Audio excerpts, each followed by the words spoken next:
अहमदनगर तालुक्यातील विळद येथील हंसराज भाऊसाहेब तांबे आणि राजेंद्र चंद्रभान निकम यांनी ग्रामस्थांसह अहमदनगर जिल्हा परिषदेसमोर उपोषण सुरू केले होते।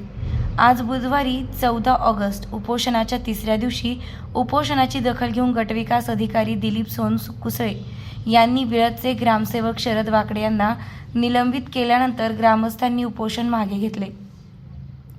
दरम्यान राष्ट्रवादी काँग्रेस शरदचंद्र पवार गटाचे खासदार निलेश लंके यांनी उपोषणस्थळी भेट देऊन अहमदनगरच्या गटविकास अधिकाऱ्यांशी चर्चा केली। तसेच दोषी कर्मचाऱ्यांवर कडक कारवाई करण्याबाबत सूचना दिल्या। संबंधित कर्मचारी आणि अधिकाऱ्यांवर फौजदारी गुन्हे दाखल होत नाहीत तोपर्यंत उपोषण सोडू नका असा सल्लाही खासदार लंके यांनी आंदोलकांना दिला। अहमदनगर मनमाड रोडवरील विळद येथील तांबे वस्तीवर शेतकऱ्यांच्या शेतात परवानगी न घेता टाकलेली ड्रेनेज लाईन काढून टाकावी। संबंधित ग्रामसेवक, सरपंच आणि गटविकास अधिकाऱ्यांवर कारवाई करावी। तसेच भिल्ल समाजाच्या स्मशानभूमीचं निकृष्ट दर्जाचं काम झाल्यामुळे या कामाची चौकशी करून संबंधित ठेकेदाराचं बिल काढणाऱ्या अधिकाऱ्यांवर कारवाई करावी। या मागणीसाठी गेल्या 3 दिवसांपासून उपोषण सुरू होते। यावेळी हंसराज तांबे म्हणाले की माझ्या जमिनीतून सरपंच आणि ग्रामसेवक यांनी मागणी नसतानाही ड्रेनेजची पाईपलाईन टाकली। याबाबत त्यांच्याकडे विचारणा केली असता त्यांनी मला दमदाटी केली। यावर गटविकास अधिकारी ग्रामसेवक यांना याबाबत अर्ज देऊनही सदरची बेकायदेशीर कामे करून कामाची बिले देखील काढण्यात आली। ड्रेनेज लाईनचं पाणी ओढ्याला सोडल्यामुळे संबंधित रहिवासी परिसरात दुर्गंधी पसरून डासांचं प्रमाण वाढलं आहे। यामुळे परिसरात साथीच्या आजारांना निमंत्रण मिळत असून नागरिकांचे आरोग्य धोक्यात आले आहे। उपोषणाच्या मूळ 2 विषय आहेत।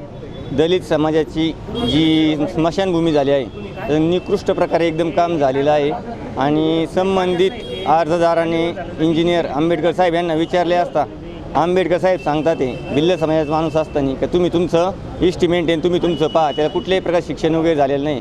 आणि दुसरा विषय जो आहे तो गटर नालीचा आहे। संबंधित जागा मालकाने परवानगी नाकारली असताना देखील जागा मालक कामाला गेल्यावर त्या ठिकाणी नाली करून घेण्यात आली आहे। तसेच विळद येथे ठक्कर बाप्पा योजनेतून 20 लाख रुपयांच्या निधीतून निकृष्ट दर्जाचे स्मशानभूमीचे काम झाले असल्याने याबाबत बिल अदा न करण्याबाबत पत्र देऊन देखील अहमदनगर जिल्हा परिषदेच्या संबंधित अधिकाऱ्यांनी या प्रकरणाची कसल्याही प्रकारची दखल न घेता ठेकेदाराचं बिल अदा केलं।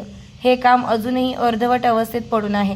हे काम तात्काळ सुरू करून संबंधित अधिकाऱ्यांवर कारवाई करावी यासाठी आम्ही जिल्हा परिषद कार्यालयासमोर 3 दिवस उपोषण केले। आज गटविकास अधिकाऱ्यांनी विळद येथील ग्रामसेवकाचं निलंबन केल्यामुळे तिसऱ्या दिवशी आंदोलकांनी आंदोलन मागे घेतलंय। आत्ताच या ठिकाणी चालू असलेल्या उपोषणाच्या दुसऱ्या दिवशी खासदार साहेबांनी या ठिकाणी भेट दिली व खासदार साहेबांना सर्व परिस्थितीची पाहणी केली असता खासदार साहेबांनी प्रत्यक्षात गुन्हा दाखल झाल्याशिवाय उठू नये या पद्धतीचे BDO CO साहेबांना आदेश दिलेले आहेत। आणि गावामध्ये मोठ्या प्रमाणात भ्रष्टाचार चाललेला असल्यामुळे या गावात किंवा संबंधित ग्रामसेवकावर कारवाई झाल्याशिवाय उपोषण सोडणार नाही, नाहीतर उद्या मी COच्या दालनात उपोषणात बसणार आहे असे सांगितले।